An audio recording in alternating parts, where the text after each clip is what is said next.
and that it is time that world governments officially acknowledge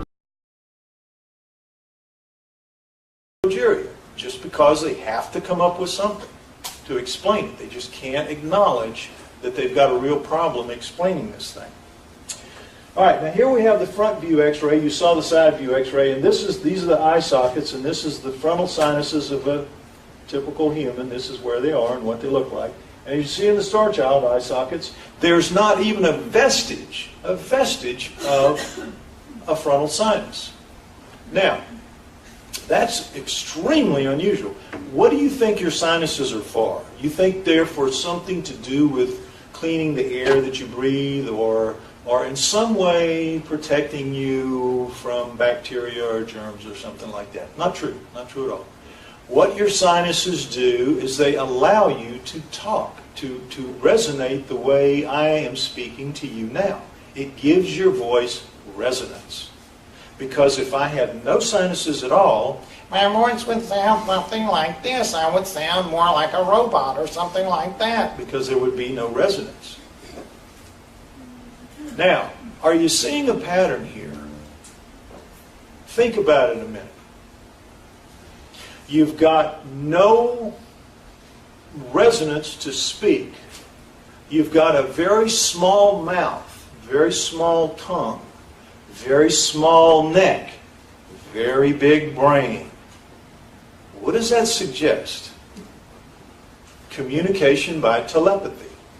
Does it not? It's got everything it needs to communicate telepathically. And yet it's got teeth and it eats because we can see that it did. So that kind of weighs against that, but it's just something to think about. All of that unique set of traits that it has, because everybody says when they're taken, when they interact with grays in any way, it's always they communicate telepathically. Something to think about. All right, this is a CAT scan of the Starchild's head. And this, while not a human inner ear, this is the size of a human inner ear. And this is the size of the Starchild's inner ear, twice that size. And the people that have looked at this who know about it, they say, no idea. No idea. Maybe because it has that bigger head on that little bitty neck, because that's a balancing mechanism. Maybe it needs a better balancing mechanism for that. Don't know. But it is unusual. Now, you've all heard the stories, I'm sure, of the women who claim that they are taken on board a UFO. They are made pregnant. They come home. There's no doubt that they're pregnant. They go, they get a sonar scan. They're pregnant, frequently with twins. And in the 4th month, always in the 4th month, they come, they get it, they take the fetus, and the woman wakes up with every sign of a miscarriage except no fetus. She has been harvested. And I don't know how much you know about that, but it goes on in many countries, and it's happening. It goes on in your country.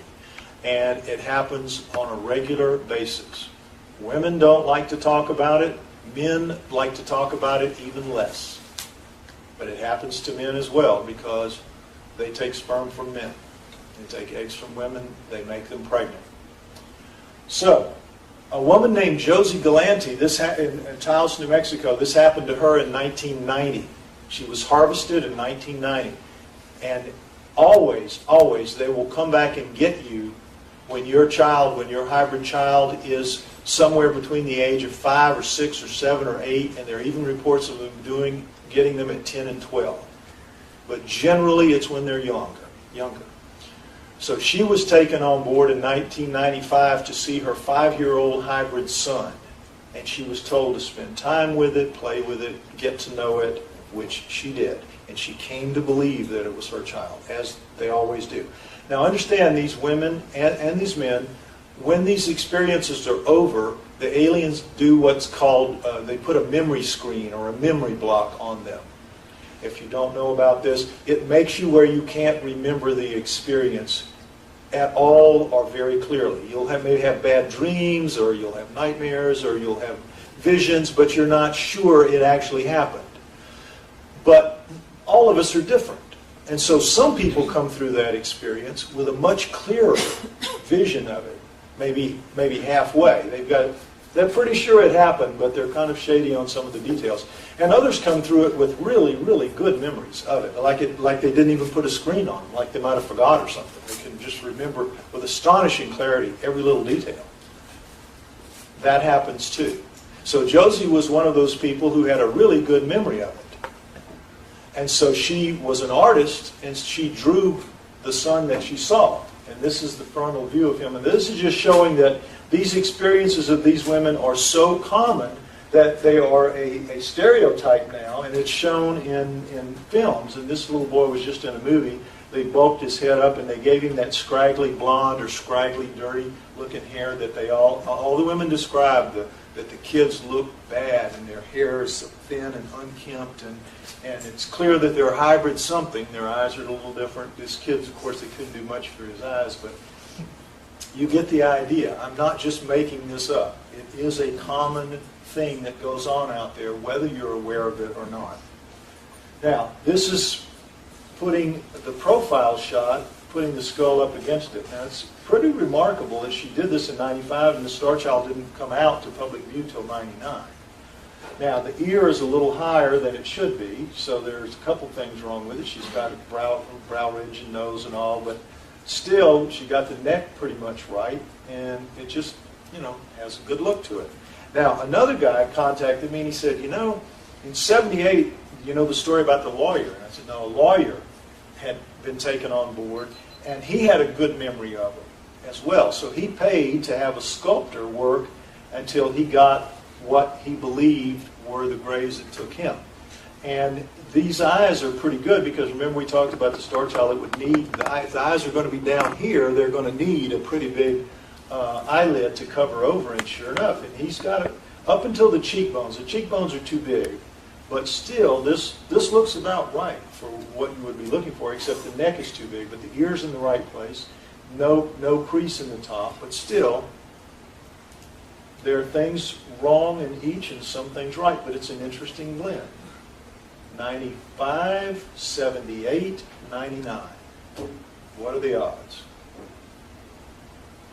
Now, these are some images that come from various graphic artists who have tried to, or artists who have tried to depict what the Starchild might have looked like, and so I give you a variety, and you can take kind of your pick. This is a magazine, excuse me, a magazine cover where the graphic artist took his daughter and just morphed her face. Now, of course, you can see the eye socket and the eye don't match up, but still, it's a pretty interesting technique, and I leave it on there because I think it was a great idea. This is Mark Savy, and you'll see that he did a really interesting way of going about trying to make it all work out right, but he forgot the crease in the top, and he's got a much, much too heavy lower jaw. But still, it's a pretty interesting look when you lay the skull kind of underneath it. But now, Rob Roy Menzies does a fusion of the X-ray too, but he took the X-ray and he just built around it. And when he sent me this, I said, God, could you make it look a little less annoying? So he sent back the final version. After we worked on it, we got this. Now this is, you might recognize the version on the book Communion by Whitley Strieber, the famous book Communion by Whitley Strieber. This is the iconic look of the gray alien. No crease, just this is it. Jumped off millions of book covers into the minds of people, and this has become like the image of the gray, except for one thing. This was done by a graphic artist whose assignment was to give me something that'll scare the hell out of people from the book publishers. And so he did. But it actually looks very little like a real gray. Very little. To my surprise, when I heard this story, I was like shocked. When I heard it from Bud Hopkins, the man himself. I mean, Bud is one of the top regressors of people who claim they have these events. He and Dr. David Jacobs are the two leaders in this field. And so what Bud said is they use this as a litmus test with people that claim that they have had experiences with aliens.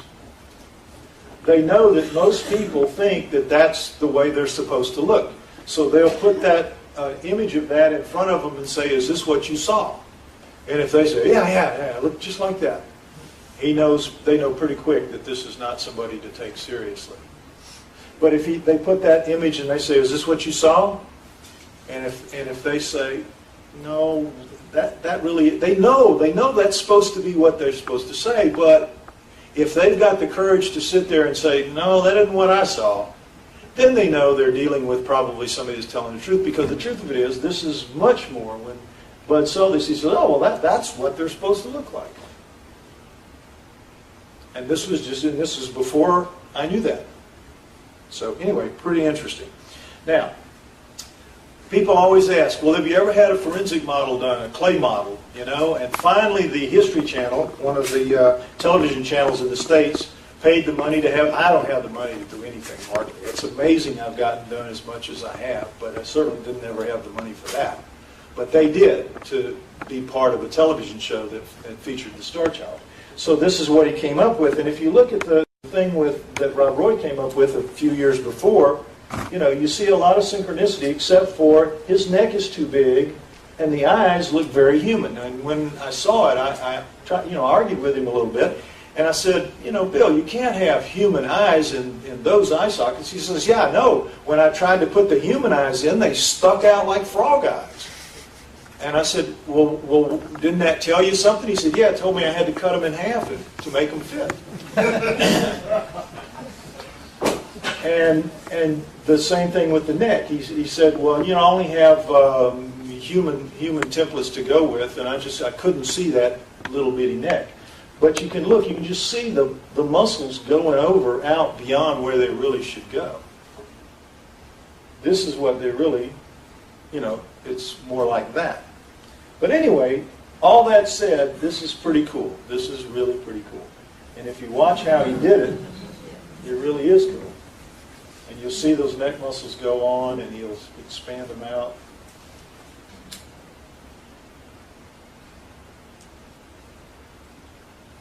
Yeah, pretty cool. Now, look around beside you. If you see anybody sleeping, wake them up, because I'm going to do it again, because it's really cool. Now, one of the things that people always talk about and people always ask me is, it looks so, human enough. Is it possible, would it be possible for for aliens to walk among us and not be seen, not be noticed? Well, it is possible. So if you see anybody that looks like this, let us know. Let us know. It could be.